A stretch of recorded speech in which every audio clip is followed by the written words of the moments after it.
Cicero wrote about this great military leader. He has high endurance levels in work. He is strong in danger, energetic in respect of a plan he conceives, and sensible when he thinks of the future.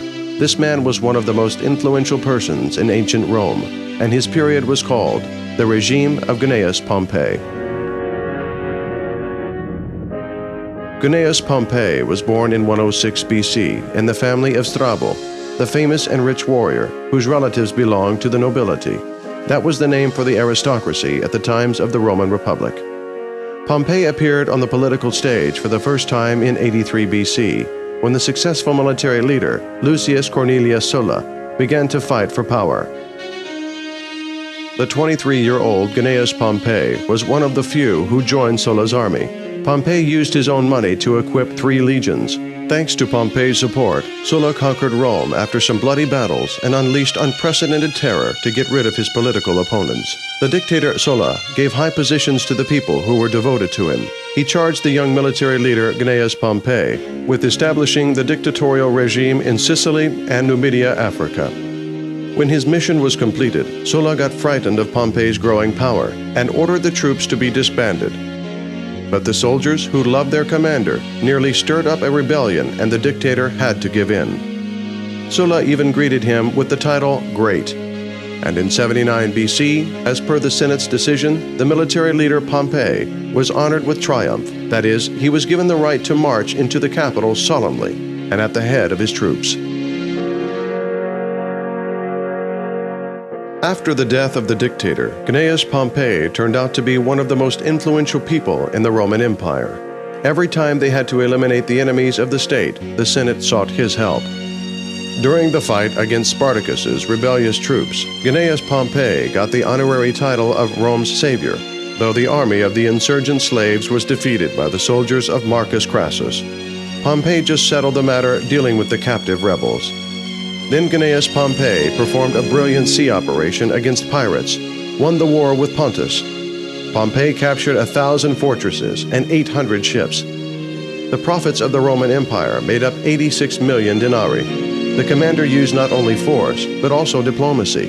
He promised life and freedom to everybody who laid down his arms.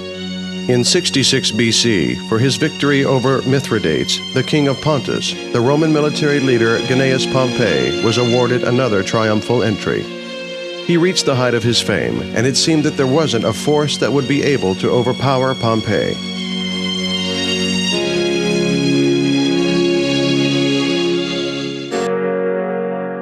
However, the moment of the highest triumph in the life of the Roman military leader Gnaeus Pompeius turned out to be the beginning of his fall. The Senate began to fear Pompey's huge popularity and refused to give his soldiers the lands they conquered in the east. Then in 60 BC, Gnaeus Pompeius entered into a secret alliance with the 2 most influential people in the state in order to seize power.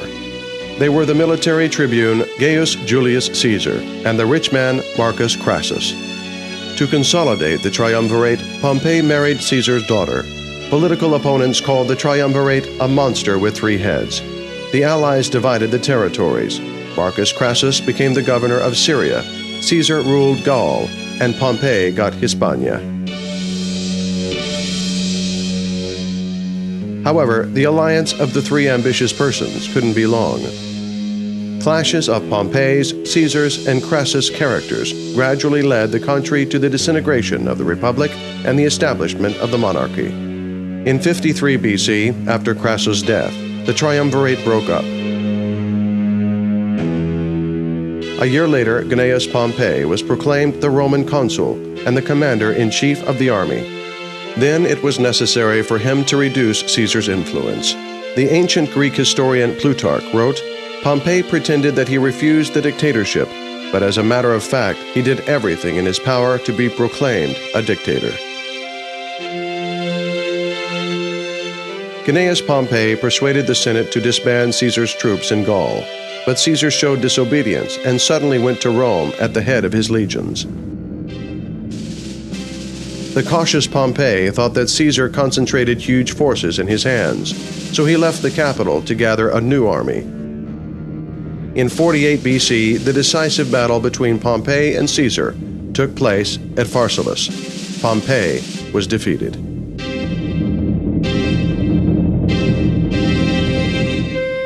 With those left in the troops, he sailed to Egypt, where he asked the young ruler Ptolemy Dionysius for help. The king of Egypt, who feared both Caesar and Pompey, decided to receive Pompey and then to kill him. The 58-year-old Pompey was allowed to land, but when he went down into a boat that approached the ship, he was traitorously stabbed in the back before the eyes of his wife and son. It happened on the 28th of September, 48 BC, at the same day when 13 years before, Pompey triumphantly entered Rome after his victory over Mithridates.